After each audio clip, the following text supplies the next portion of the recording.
ย่างเขาไปในพวกเลยคนกินเองก็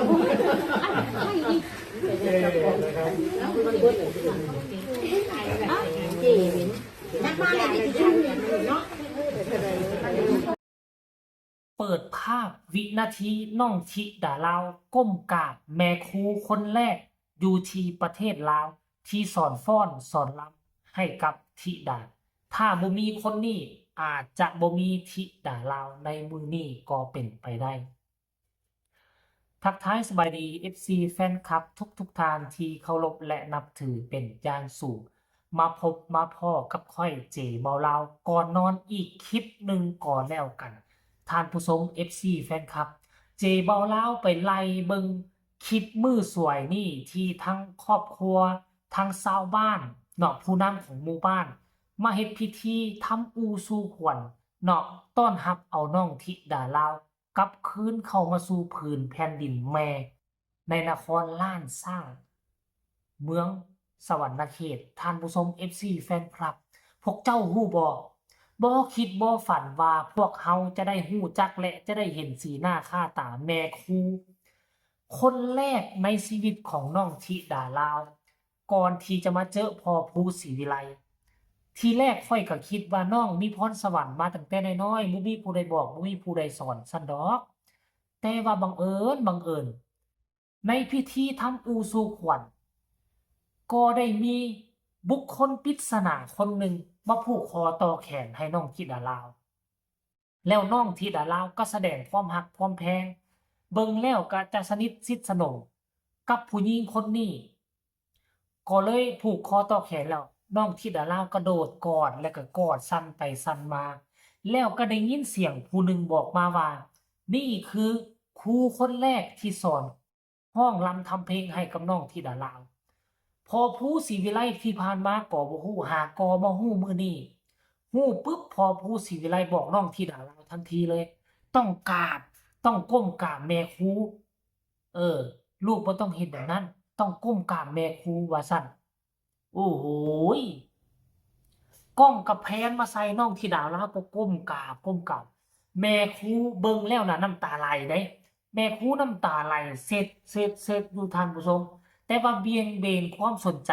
ก็เลยซี้ให้น้องธิดาลาวไปก้มกราบผู้นั้นแน่ก้มกราบผู้นี้แน่แต่เห็นเพิ่นเช็ดน้ำตา3แสนครั้งท่านผู้ชม FC แฟนคลับโอ้ยเรื่องราวมหัศจรรย์ชีวิตของน้องธิดาลาวมีหลายสิ่งหลายอย่างเฮ็ดให้เฮาค้นหามีแต่เรื่องราวเป็นตามหัศจรรย์หมดมื้อนี้เฮาก็ได้เห็นแล้วสีหน้าค่าตาของแม่ครูคนแรกถ้าบ่มีคนนี้น้องธิดาลาวก็บ่กล้าออกหน้ากล้องก็บ่กล้ามาไลฟ์สดอยู่ในแอปฟ้าและเฮาก็บ่ได้ฮู้จักน้องธิดาลาวเลยอันนี้คือความมหัศจรรย์ยิ่งติดตามยิ่งค้นหาหลายสิ่งหลายอย่างยิ่งมีหลายสิ่งหลายอย่างในชีวิตน้องธิดาลาวเฮ็ดให้พวกเฮาน่าสนใจท่านผู้ชม FC แฟนคลับเรื่องราวเหล่านี้เจบ่ลาวเห็นแล้วก็รู้สึกปลาบปลื้มใจขนาดเฮานี่บ่เป็นผู้ศิษย์ผู้สอนเฮายังรู้สึกดีอกดีใจในเมื่อเห็นน้องธิดาลาวประสบผลสำเร็จขนาดนี้แล้วแม่ครูท่านนี้เป็นคนที่บ่งบอกสอนมาตั้งแต่ยังน้อยๆกว่าสิมาเจอพ่อครูผู้ปิดทองหลังพระที่แท้จริงอาจจะเป็นแม่ครูคนนี้ก็เป็นได้แม่ครูท่านนี้เพิ่นก็บ่ได้เรียกร้องต้องการอิหยังขอให้เพียงแต่ลูกศิษย์ตนเองไปแล้วประสบผลสำเร็จมีชื่อมีเสียงเพิ่นก็คงจะเปิดโทรศัพท์ทุกมื้อทุกวันเบิ่งแล้วก็คงจะภาคภูมิใจขนาดเจเบาลาวนี่บ่ได้มีส่วนเกี่ยวข้องหยังกับน้องธิดาลาวก็ยังรู้สึกภาคภูมิใจในฐานะที่เป็นคนลาวนำกันแต่แม่ครูเป็นผู้ฝึกผู้สอนกว่าน้องธิดาลาวจะร้องเพลงเป็นมันบ่แม่นของง่ายเราก็คงจะภาคภูมิใจ100%เช่นเดียวกันท่านผู้ชม FC แฟนคลับขอกินน้ำจักหน่อยหนึ่งก่อนเด้อน้ำชา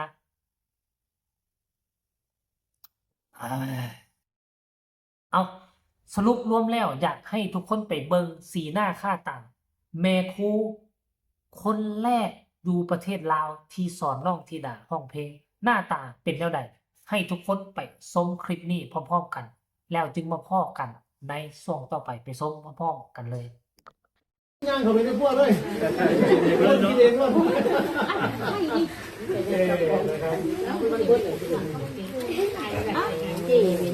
นักมาเลยที่ชุ่มเนาะโปรโมทมาสิมาสินี่ว่าแ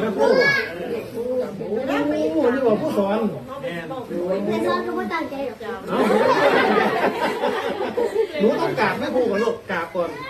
นี่แม่ครูทำให้หนูมีวันนี้ได้ความรู้ที่แม่ครูมีมอบให้กับหนู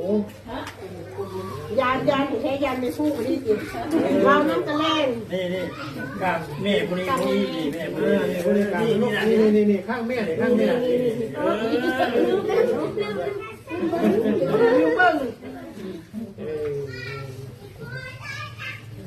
นี่พูดแม่ติดตู้ใช้แม่ย่าจะใช้เป็นย่า นี่ไง ใช้เขาปรุงอ่ะเด้อนะคนนี้ พี่ข้าย่า ทั้งสองงานนี่แล้วลูกกราบทั้งสองเลยกราบทั้งสองเลยนี่แหละคือผู้ที่พระคุณทำให้หนูมีวันนี้ได้ เพราะมีเสบียงที่ถือว่าเสบียงความรัก เขาไม่จะมันจะเนื้อนี่ขนาดคนแก่ ทีนี้หนูต้องไปเลยลูกกราบไปทุกคนเลยลูกทีนี้หนูกราบทุกคนเลยลูกถอนได้หนูต้องกราบตรงนี้แหละลูกกราบไปถึงทุกคนเลย คนซ้ายมือที่ทุกทานได้ส่งไปนั่นหุ่นใหญ่ๆท่วมๆอ้วนๆแน่จักหน่อยหนึ่งอายุกะราวๆประมาณ50 กว่าปีท่านนี่คือครูคนแรกของน้องธิดาลาวจะเว้าได้ว่าครูคนที่สองก็เป็นพ่อครูศรีวิไลถ้าบ่มีครูคนนี้น้องก็บ่สามารถร้องรำทำเพลงได้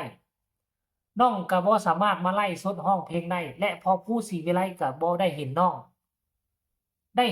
ก็เพราะน้องร้องเพลงเป็นน้องร้องเพลงเป็นเพราะผู้ใดก็เพราะคือแม่ครูคนแรกของน้องเป็นคนบ้านเดียวกันกับน้องนั่นเอง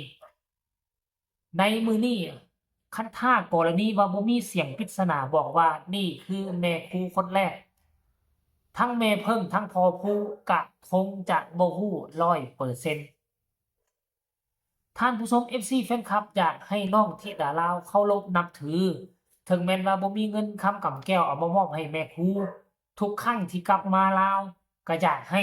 ซื้อขนมของต้อนของฝากไปยัดใส่มือยัดใส่ตักให้แม่ครูพอได้ชื่นชมพอได้ชื่นใจเนาะเพราะว่าเพิ่นก็มีพระคุณอยู่บ้านนอกคอกนาเพิ่นสั่งเพิ่นสอนเพิ่นฝึกฝนหล่อหลอมให้ร้องเพลงได้เพิ่นก็บ่คิดไรเงินของเงินคำอยู่บ้านนอกคอกนานะฝึกฝนหล่อหลอมให้เพื่อว่าจะให้มาสืบนอแทนแนวเพิ่นในเมื่อเพิ่นเฒ่าแก่ไปก็พอสิมีลูกหลานที่เป็นคนลาวมาสืบนอแทนแนวเพิ่นก็ฝึกซ้อมให้โดยที่บ่คิดเงินคิดคำท่านผู้ชม FC แฟนคลับอันนี้คือเขาเอิ้นว่าหยังก็มูลมรดกอันล้ำค่าที่ถูกตกทอดมาให้น้องธิดาลาวจนได้ก้าวมาเป็นศิลปินมีกระแสโด่งดังในช่วงนี้อยู่ในฝั่งไทยนั่นเองคลิปนี้เจบ่เล่าก็นำเสนอเพียงแต่ส่ำนี้ผู้ใดคิดว่าคลิปนี้ฟังแล้วเขาเอิ้นว่าหยังก็เฮ็ดให้ทุกคนหวั่นไหวเฮ็ดให้มีความหมายต่อชีวิตศิลปินหมอลำก็คือน้องธิดาลาวก็ให้ทุกคนกดไลค์กดแชร์ไปหลายๆให้ FC ของน้องธิดาลาวได้เห็นได้ฮู้ไผมีคำตำหนิติชมคำคิดคอมเมนต์ก็ส่งข่าวมาได้ทางใต้คอมเมนต์พบกันใหม่ในคลิปหน้าสำหรับคลิปนี้ก็น่าจะขอกล่าวคำว่าสบายดี